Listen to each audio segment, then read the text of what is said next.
हरे कृष्णा।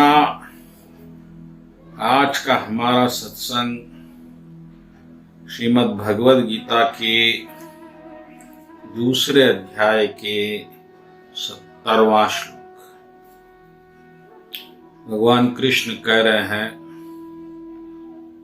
कि जो पुरुष समुद्र में निरंतर प्रवेश करती रहने वाली नदियों के समान इच्छाओं को निरंतर प्रवाह से विचलित नहीं होता और जो सदैव स्थिर रहता है वह शांति प्राप्त कर सकता है।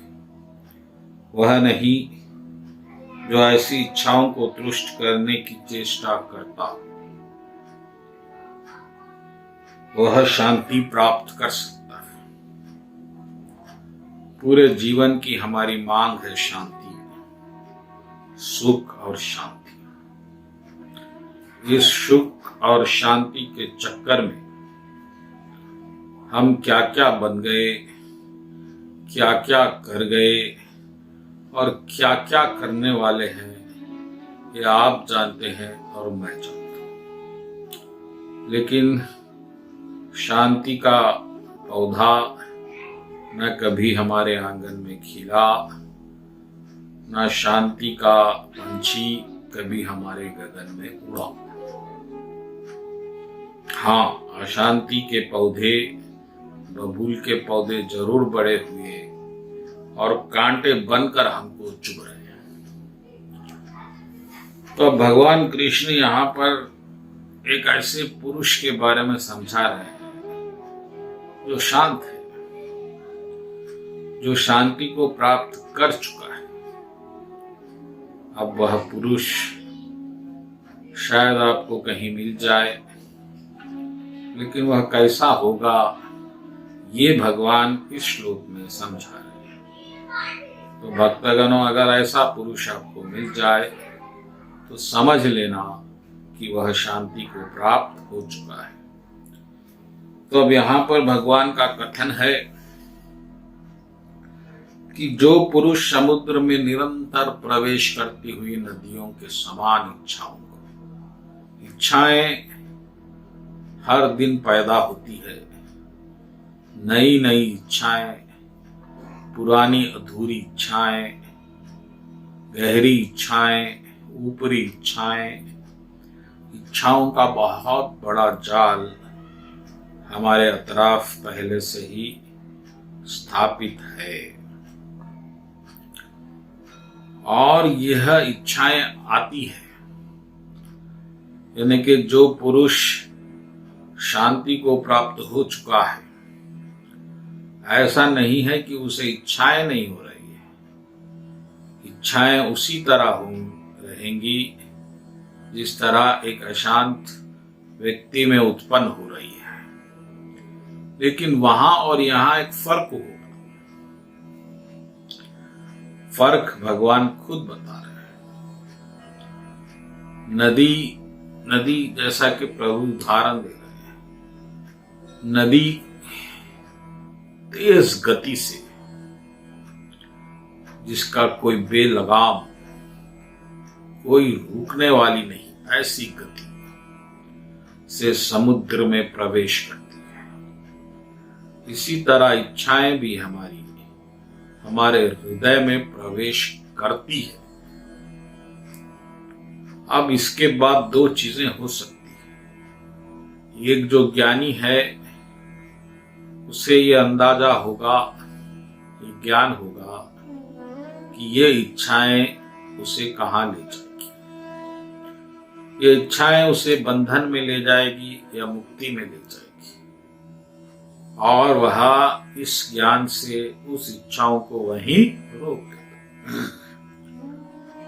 लेकिन जो अज्ञानी है, जिसको अभी प्रभु की कृपा प्राप्त नहीं हुई, ऐसा अज्ञानी उस इच्छाओं को प्राप्त करने के लिए दौड़ लगाएगा और वह दौड़ में भागेगा। वह अपना मन चलाएगा, बुद्धि चलाएगा, इंद्रिय चलाएगा, और फिर यहीं से शुरू होगा दुख का सफर। तो ज्ञानी और अज्ञानी के इस भेद को समझिए। इच्छाएं दो जगह ही पैदा हो रही है, ज्ञानियों में हो रही है, अज्ञानियों में हो रही है। लेकिन ज्ञानी जो है, इच्छाएं पैदा होने के बाद भी अचल है, अटल है। उसे मालूम है कि इस इच्छा का अंजाम इसे कहां ले जाएगा। इस इच्छा को पूर्ति करने के लिए उसको कितना क्या कुछ करना नहीं पड़ेगा, और उसे यह भी ज्ञान है कि इस इच्छा का परिणाम क्या होगा।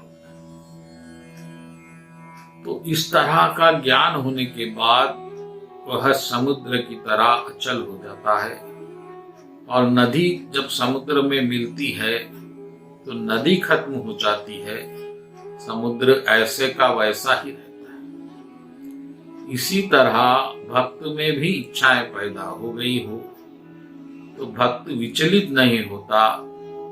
भक्त जैसे पहले था वैसा ही रहेगा, लेकिन नदी का अस्तित्व खो जाएगा, यानी इच्छाएं खत्म हो जाएगी। तो अब दो प्रकार के लोग बता दिए भगवान ने।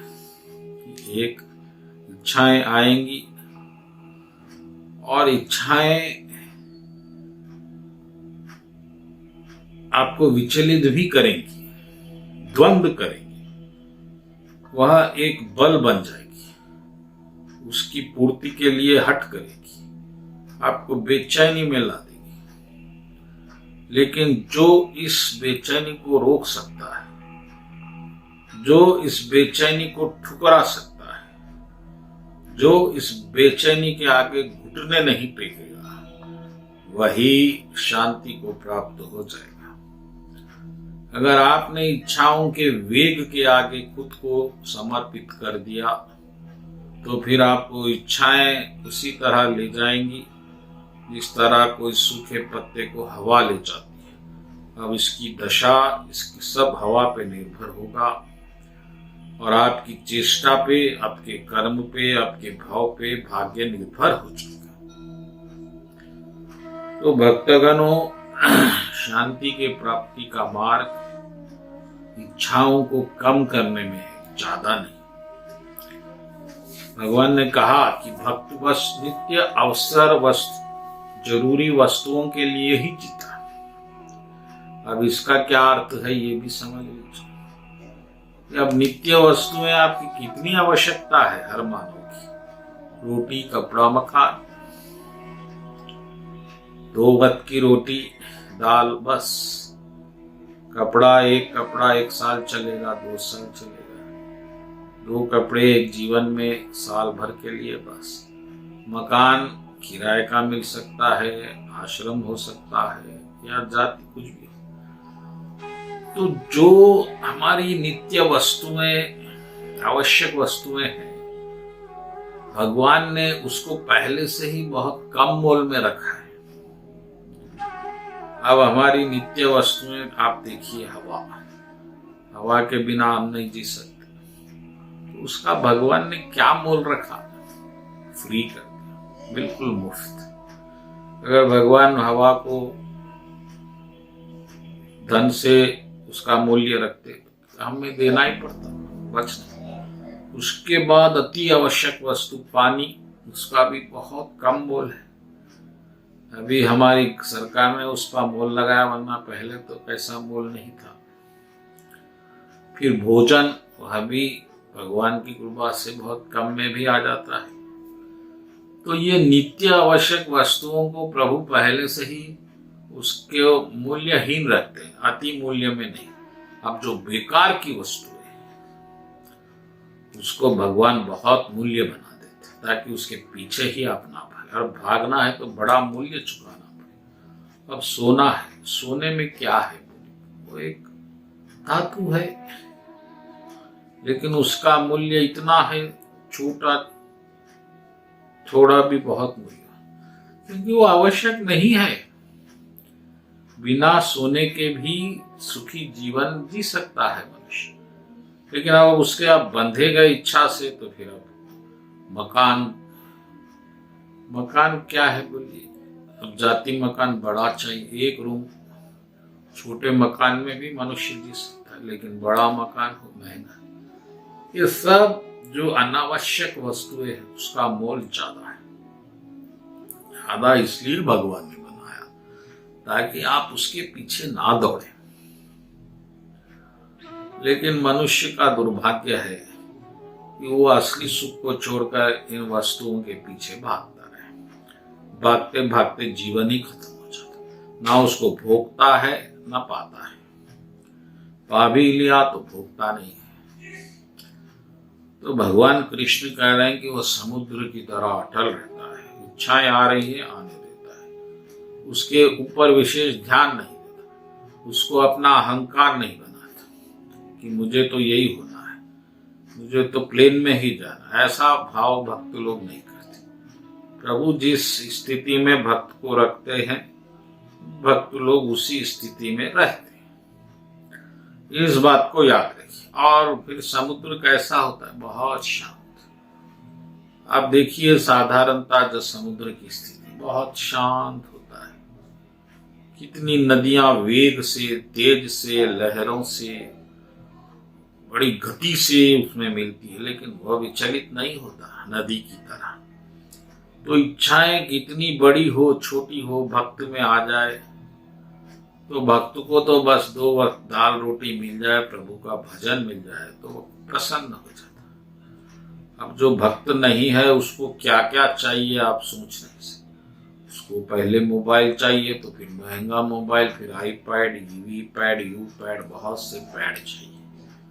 मकान चाहिए, विल्ला टिल्ला गिल्ला, ये कोई इसका अंत नहीं है।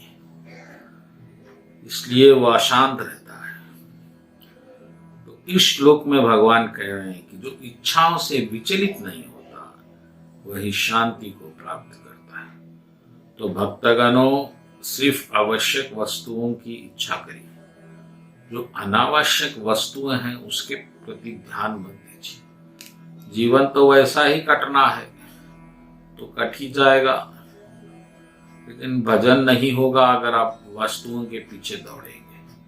तो भजन कीर्तन करना है, ध्यान प्रभु का करना है, तो आपको अनावश्यक इच्छाओं को त्यागना होगा, तभी शांति मिलेगी। शांति मिलेगी तो भजन होगा, भजन मिलेगा तो प्रभु प्रसन्न होंगे, प्रभु प्रसन्न होंगे तो कृपा होगी, कृपा होगी तो ये सब जंजाल छूटेगा। बोलो कृष्ण कन्हैया लाल जी की जय।